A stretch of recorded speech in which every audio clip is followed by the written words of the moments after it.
Hello guys, ഇന്ന് നമുക്ക് Abraham Ozler എന്ന ജയറാം പടത്തിൻ്റെ റിവ്യൂയിലേക്ക് കടക്കാം. ഇത് ആക്ച്വലി ഫിലിമിൻ്റെ പകുതി വരെ ജയറാം, പകുതിക്ക് ശേഷം മമ്മൂട്ടി ആൻഡ് മമ്മൂട്ടിയുടെ ബാക്ക് സ്റ്റോറീസൊക്കെയാണ് വരുന്നത്. സിനിമ കണ്ടു തുടങ്ങി അവസാനിച്ച് തിയേറ്ററിൽ നിന്ന് ഇറങ്ങിയപ്പോഴേ എനിക്ക് ആദ്യമായിട്ട് തോന്നിയത് നമ്മുടെ മിഥു മാനുവൽ എന്ന സംവിധായകൻ അല്ലെങ്കിൽ എഴുത്തുകാരൻ അത്യാവശ്യം നല്ല ലെവലിലേക്കുള്ള ഒരാളാണെന്നാണ് വിചാരിച്ചത്. പക്ഷേ സിനിമ കണ്ടിട്ട് ഇറങ്ങിയപ്പോൾ എൻ്റെ മനസ്സിൽ മെമ്മറീസ് എന്ന സിനിമ മാത്രമേ മുഴുങ്ങിയുള്ളൂ. കാരണം നിങ്ങൾക്ക് മനസ്സിലായിട്ടുണ്ടാവും, സിനിമയുടെ തുടക്കം തൊട്ട് അവസാനം വരെ മെമ്മറീസ് ഒന്ന് വേറെ രീതിയിൽ എഴുതി കഴിഞ്ഞാൽ എങ്ങനെയിരിക്കും. ഈ കൊറോണയുടെയൊക്കെ വകഭേദം എന്ന് പറയുന്ന പോലെ മെമ്മറീസിൻ്റെ ഒരു വകഭേദമായിട്ട് മാത്രമേ എനിക്ക് ഓസ്ലർ എന്ന സിനിമ കാണാൻ സാധിക്കുകയുള്ളൂ. അത്യാവശ്യം ഇഴഞ്ഞു നീങ്ങുന്നു ഈ സിനിമയിൽ. നമുക്ക് ഇൻ്റർവെല്ലിന് ശേഷം മമ്മൂട്ടിയുടെ ഒരു ഇൻട്രോ സീനുണ്ട്. വലിയ മെച്ചമൊന്നുമില്ല, എന്നാലും ചുമ്മാ ഇരുന്ന് കാണാം എന്ന് മാത്രമേ നമുക്ക് പറയാൻ സാധിക്കുന്നുള്ളൂ. മമ്മൂട്ടിയുടെ ഫ്ലാഷ് ബാക്കൊക്കെ കാണിക്കുന്നുണ്ട്, എന്തിനു വേണ്ടി, എപ്പോൾ നടന്നത്, ഈ കാര്യങ്ങളൊക്കെ കാണിക്കുന്നുണ്ട്. പക്ഷേ നമുക്ക് ഒരിക്കലും കൺവിൻസ് ആവാത്ത ഒരു രീതിയിലുള്ള ഒരു സ്റ്റോറി തന്നെയായിരുന്നു ഫ്ലാഷ് ബാക്കിൽ കാണിച്ചുകൊണ്ടിരുന്നത്. പിന്നെ ഈ മമ്മൂട്ടി, മോഹൻലാൽ, സുരേഷ് ഗോപി, ജയറാം ഇവരുടെയൊക്കെ സിനിമ കുറച്ചെങ്കിലും നന്നായാൽ തിയേറ്ററിൽ ഓടും എന്നതിൻ്റെ വ്യക്തമായ ഒരു ഉദാഹരണം തന്നെയാണ് ഓസ്ലർ എന്ന പടം. സിനിമയുടെ ബാക്ക്ഗ്രൗണ്ട് സ്കോറിനെ കുറിച്ച് പറയുകയാണെങ്കിൽ എനിക്ക് തോന്നുന്നത് ജയറാമിനേക്കാളും അത്യാവശ്യം നല്ലൊരു ബാക്ക്ഗ്രൗണ്ട് സ്കോർ നമുക്ക് ഇവിടെ മമ്മൂട്ടിക്ക് കൊടുത്തിട്ടുണ്ട്. കാരണം സിനിമയുടെ നായകൻ ജയറാം ആണെങ്കിലും ഫിലിം ഇൻഡസ്ട്രിയിലെ താരം മമ്മൂട്ടി ആയതുകൊണ്ട് മമ്മൂട്ടിയുടെ ഒരു പടി മേലെ നല്ല സ്ട്രോങ് ആയിട്ടുള്ള ബാക്ക്ഗ്രൗണ്ട് മ്യൂസിക്കൊക്കെ കൊടുത്തിട്ടുണ്ട്. സിനിമയുടെ മേക്കിങ്ങിനെ കുറിച്ച് പറയുകയാണെങ്കിൽ സിനിമ അത്യാവശ്യം സ്ലോ ആയിട്ടാണ് എടുത്തിരിക്കുന്നത്. ചില സമയത്ത് നമുക്ക് ഈ 2.5 മണിക്കൂർ സിനിമ ചിലപ്പോൾ 5 മണിക്കൂർ ആയോ, അല്ലെങ്കിൽ ഇടയ്ക്ക് സമയമൊക്കെ നോക്കും, ഇത് വല്ലതും നടക്കുമോ അല്ലെങ്കിൽ ഇതെങ്ങോട്ടാണ് പോകുന്നതെന്നൊക്കെ. ആ രീതിയിൽ കുറച്ച് വലിച്ചഴച്ചാണ് കൊണ്ടുപോകുന്നത്.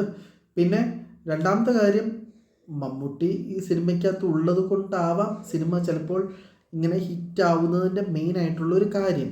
ഒരു ബിലോ ആവറേജ് അല്ലെങ്കിൽ കഷ്ടി ആവറേജ് സിനിമ മാത്രമാണ് ഓസ്ലർ.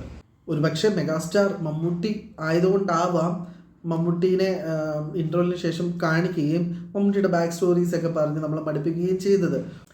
എന്താ നിങ്ങളൊക്കെ കണ്ടിട്ടുണ്ടെങ്കിൽ അല്ലെങ്കിൽ കണ്ടവരുണ്ടെങ്കിൽ ഒന്ന് ആലോചിച്ച് നോക്കുക. മെമ്മറീസ് തന്നെ എടുത്ത് വെച്ചിരിക്കുകയാണ്. അപ്പോൾ നിങ്ങൾ പറയും മെമ്മറീസിൻ്റെ അകത്ത് ഇങ്ങനെയാണല്ലോ, പക്ഷേ ഓസ്ലറിൻ്റെ അവസാനം ഇങ്ങനെയാണല്ലോ എന്നൊക്കെ. അതുപോലത്തെ 1-2 പോയിന്റുകൾ മാത്രമേ വ്യത്യാസമായിട്ടുള്ളൂ. ബാക്കിയെല്ലാം മെമ്മറീസിൻ്റെ കോപ്പി അടി തന്നെയാണ്. പിന്നെ മമ്മൂട്ടിയുടെ അഭിനയം നല്ലതായിരുന്നു. മമ്മൂട്ടി നന്നായിട്ട് ക്ഷീണിച്ചിട്ടുണ്ട്. എനിക്ക് തോന്നുന്നത് ബ്രഹ്മയുഗത്തിനായിട്ടായിരിക്കും ഇത്രയും ക്ഷീണിച്ച് വെച്ചിരിക്കുന്നത്.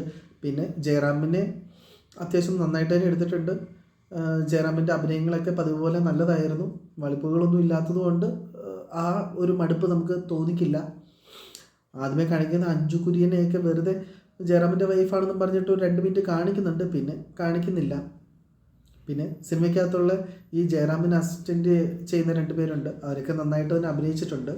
മമ്മൂട്ടിയുടെ ഫ്ലാഷ് ബാക്കിൽ വരുന്ന കുട്ടികൾ അല്ലെങ്കിൽ മമ്മൂട്ടിയുടെ ചെറുപ്പകാലം ചെയ്യുന്ന കുട്ടിയാണെങ്കിലും ശരി, പയ്യനാണെങ്കിലും ശരി, ബാക്കിയുള്ളവരുടെയൊക്കെ ചെറുപ്പകാലം ചെയ്യുന്ന പയ്യന്മാരാണെങ്കിലും ശരി, അനശ്വരാണെങ്കിലും ശരി, അവരുടെയൊക്കെ അഭിനയം എനിക്ക് തോന്നി ഇവരുടെക്കാളും സീനിയേഴ്സിൻ്റെക്കാളും മെച്ചപ്പെട്ടതായിട്ടൊക്കെ എനിക്ക് തോന്നി.